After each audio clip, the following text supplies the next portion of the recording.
So what game did you play? I just played Mario 64. Super Mario 64. Excuse me, everyone. Super Mario 64 is the game that I just played. Brett Ellis, what's a game that you haven't played that you think you should have? You're just like, that's just, I'm ashamed. Should have played Deus that. Ex. I'm haunted by that game. The first one? Yeah. Blair? You stole my answer. Huber's been giving me crap for that for a month.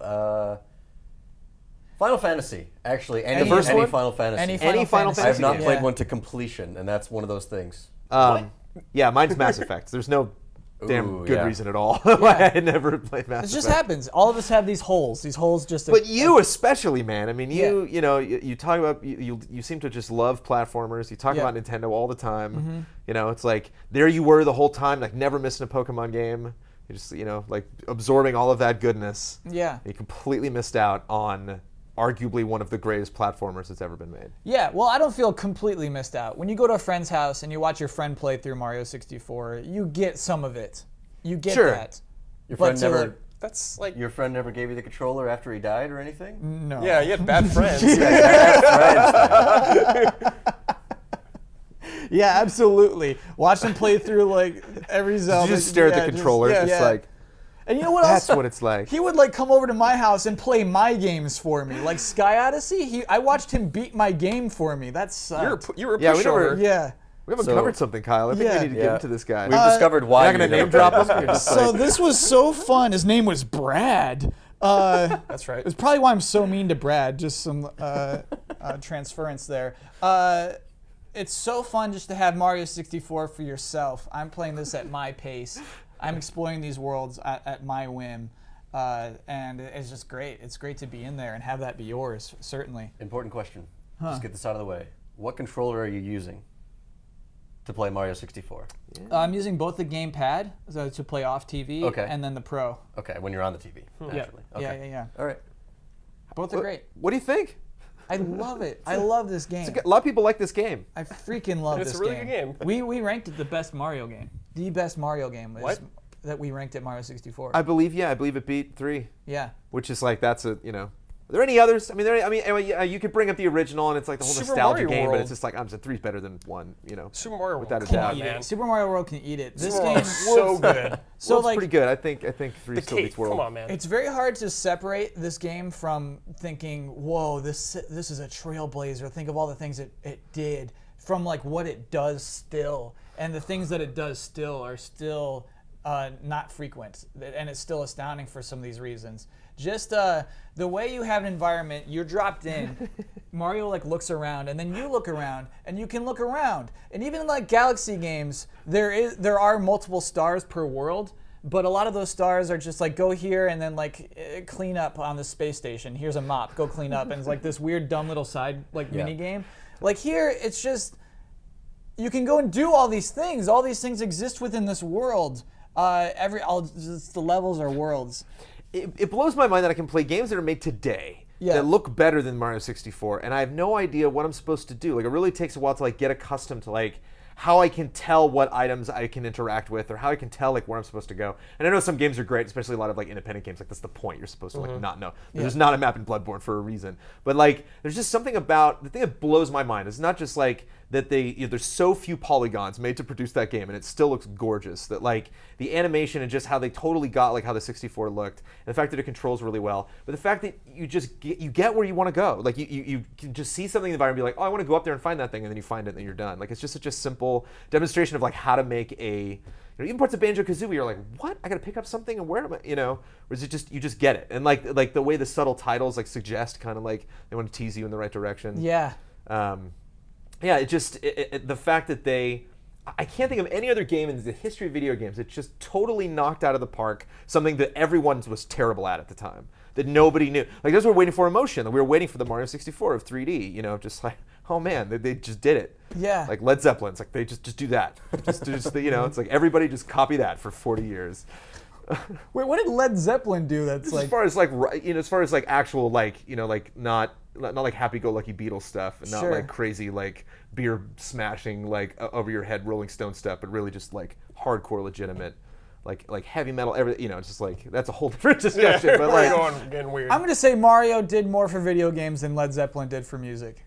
Sure, yeah. Especially Mario 64. There were certainly not many players in the 3D world at that time in that year that could even hold a candle to what that game did. I do want to talk about that. I want to talk about like why it isn't copied. Why there aren't these games where you just walk into a 3D world and there's 6 or 7 different objectives that you can go do at this moment. There were right now. for a time. Like N64, there's a ton of games like that. But there weren't that many that got the formula right, and it's such a simple one. Yeah. Any rare game. It's like making Kool-Aid, right? Like different spin-off brands were always worse. How do you screw that up? It's amazing, actually, that and like 3D World is really great. Like I had a smile on my face the whole time I played that game, but I still miss this world. I still miss, Yeah. like to bring Bloodborne back into it, but like it's fun to like jump out of an elevator. I'm like, oh, I didn't even. Of course, the elevator was right by this path. It was right there the whole time. Yeah. And I just never thought to actually jump up or like slide off or like trick this thing to find that thing in the environment. Yeah, I want to hear what you think about the castle and like outside running around like the hub area of it. Freaking love it. Context. To this day. Context. Oh my gosh. Bowser's invaded with a submarine, and eventually you go and find his submarine that he came into the castle with. And just, gosh, I freaking loved it. It's just a great hub world. I mean, I love the hub world of Galaxy for several reasons. And of course, in Sunshine, it's got a great hub world. Yeah, I love the castle. Castle, I mean...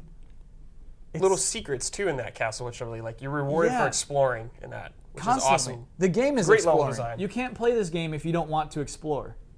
You won't get 70 stars if you're just waiting for someone to tell you what to do. Oh, it's outstanding. Still. For some reason in that game, I always felt like I like visited the Mushroom Kingdom. Like I went to this world where these people live, and I like got to experience like a little slice of their lives. And that was kind of like, oh, that's where the direction of this series is going. And then it's just like, nope. Sorry. Like now he's on this weird vacation with these weird people, and like Yeah. we just never gotten back to.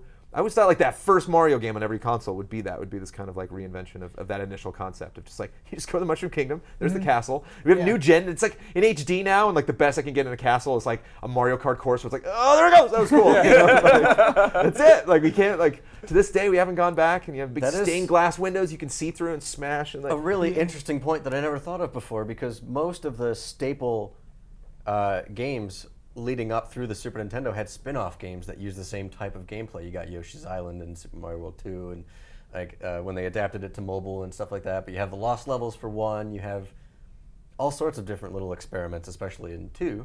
2 never, it kind of bombed for a reason, but still, they never did that with 64, and it was like there's just so much there to work with. You feel like they could have recycled half the game and still had something as unique as the original one was. Yeah. And they never did. Like, what were they doing at the time? So Sunshine kind of did. I feel like they've learned a lot of wrong lessons from Sunshine. I think they had that story where it's just like, are you my mama? And they said, oh, we should never write a story again. Clearly people don't want story in Mario games. It's like that was asinine. You wrote an asinine story is why. But now it's forever like no more story in Mario games. And also like, I feel like because Sunshine wasn't as huge as 64, they don't want to do the sweet mission, like I don't want to even call them missions. They're not missions. They're just stars in this world. They don't want to do that anymore. Gosh, it really bums me out. There's no like the comets. I think we like in Galaxy. Like oh cool, now I just play through it with one weird little thing, like little twist on this level. But here, there's nothing like that. It's just all like, just get these stars, just play this game. They don't need to shake it up at all because it keeps getting more interesting because they just put all these obstacles onto one big world. Yeah. And you just enjoy seeing it a different way. Like all they had to do in the second level is just change the way that the tower is. Now you can climb it, and there's this guy at the top of the thing that's just going to try to flatten you. Yeah. The flop. I love the ship that rises. Oh my gosh! And actually, this is really intense. You're like platforming up as the water rises. Yeah. And like so the ship is actually moving up in this 3D space. Oh my gosh, that part is so cool. And then the ship for the rest of the stars is like up there. So have you finished it? Did you beat Bowser? Did you get 100 stars? I got 70 stars. Okay. So Got a I ways did to the, go. Yeah. I've still got a good chunk to go. But you finished the game. You spun him around and Spun them Multiple around. times. saved the day. I will tell you, I love save states. because every time I grabbed his tail, I would make a save state. And so, Are you serious? Yeah, absolutely. Oh my I cheesed God, Bowser dude. so hard. Oh no. Cheesing Bowser in 64? What are you doing? I cheesed him so hard. He's not hard at all.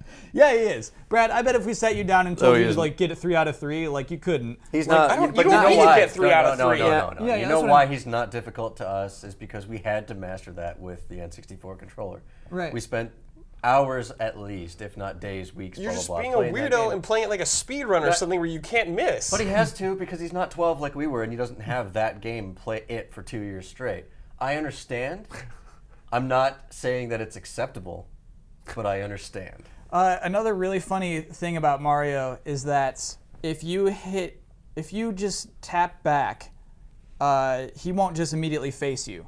He will like stand up and like turn around. So there are moments where you'll be on the edge of a platform, you will hit right, and he'll go left and just die.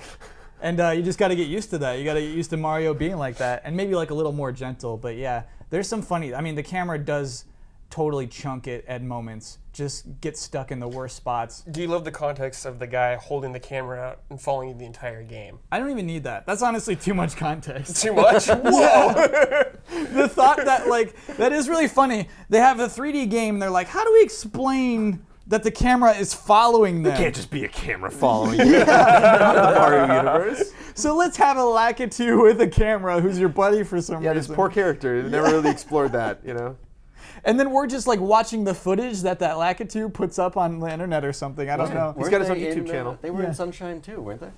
No, in Sunshine, camera's just camera. Same guy from Mario Kart that But comes the by character with the- as a cameraman, like as a reporter, isn't that kind of and their they thing have- starting in Mario 64?